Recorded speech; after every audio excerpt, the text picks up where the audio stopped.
Hello అండి, welcome to my channel మీ స్నేహం. So ఈరోజు నేను వీడియోలో పిల్లలకి చాలా ఈజీ అండ్ క్విక్గా అయిపోయే పప్పు కిచిడి చూపించబోతున్నాను. సో దానికోసం నేను ఒక 1 అవర్ ముందే రైస్ ఇంకా పెసరపప్పు నానబెట్టుకొని పక్కకు ఉంచుకున్నాను. సో ఇది పప్పుతో చేసే కిచిడి కాబట్టి నేను నెయ్యి వాడుతున్నాను. సో మనం దీని ప్లేస్లో కావాలంటే ఆయిల్ కూడా వాడచ్చు. నేను మ్యాక్సిమం చేసే కర్రీస్ అన్నిట్లో నెయ్యే యూస్ చేస్తాను. ఏదైనా నెయ్యితో బాగుండదు అనుకుంటేనే నేను ఆయిల్ వాడతాను. సో ఆయిల్ తీసుకొని అది ఆయిల్ కరిగిపోయిన తర్వాత అందులో కాస్త జీలకర్ర అండ్ దెన్ దంచి పెట్టుకున్న వెల్లుల్లి వేస్తున్నాను. సో గార్లిక్ టేస్ట్ చాలా బాగుంటుంది. నేను ప్రతి డిష్లో ప్రతి కర్రీలో గార్లిక్ కంపల్సరీగా వేస్తాను. అండ్ ఇది నేను ఓన్లీ మిరియాలే వేస్తున్నాను, కారం యూస్ చేయట్లేదు. మిరియాలతోనే చాలా మంచి టేస్ట్ వస్తుంది ఈ కిచిడీకి. సో వేసిన తర్వాత కలుపుకొని అందులో నేను ఇప్పుడు కొంచెం పసుపు యాడ్ చేస్తున్నాను.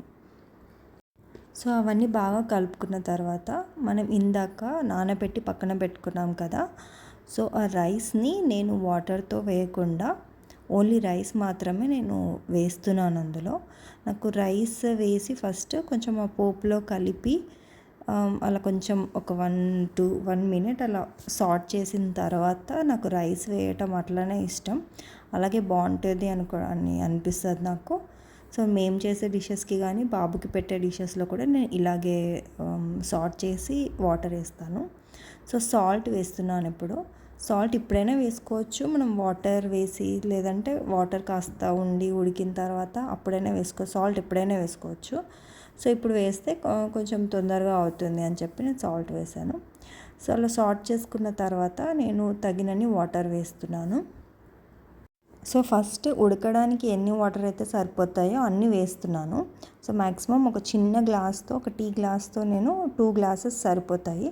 దాని తర్వాత ఉడికిన తర్వాత మనం కన్సిస్టెన్సీ అడ్జస్ట్ చేసుకుంటూ వాటర్ యాడ్ చేసుకోవాలి. పిల్లల ఫుడ్ కాబట్టి వాళ్ళు మెత్తగానే తింటారు కాబట్టి కన్సిస్టెన్సీని చూసుకుంటూ ఏ డిష్కైనా వాటర్ యాడ్ చేసుకుంటూ చేయాలి. సో ఇలా కలుపుకున్న తర్వాత నేను ఇప్పుడు ఇందులో ఒక ఇలాచీ వేస్తున్నాను ఫ్లేవర్ కోసం. సో ఇది మంచి ఫ్లేవర్ వస్తుంది. మీకు కావాలనుకుంటే బగారా ఆకు కూడా వేసుకోవచ్చు, అది కూడా చాలా బాగుంటుంది. పిల్లలకి తినిపించేటప్పుడు అవి తీసి పక్కన పెట్టేయచ్చు. ఆ ఫ్లేవర్ అన్నంకి మంచిగా ఉంటుంది అన్నమాట. సో ఇప్పుడు ఇందులో కొంచెం కొత్తిమీర ఆకు వేసి నేను కలుపుకుంటున్నాను. సో ఈ కన్సిస్టెన్సీ వచ్చే వరకు మనం చేసుకోవాలి. ఇంకా కొంచెం మెత్తగా తినే పిల్లలైతే ఇంకా కొన్ని ఎక్కువ వాటర్ యాడ్ చేసుకుంటే సరిపోతుంది. సో ఇది మాత్రం చాలా బాగుంటుంది, చాలా టేస్టీగా, పిల్లలు కూడా చాలా ఇష్టంగా తింటారు. And if you like this video, please do like, share and subscribe to మీ స్నేహం. Thank you so much for watching.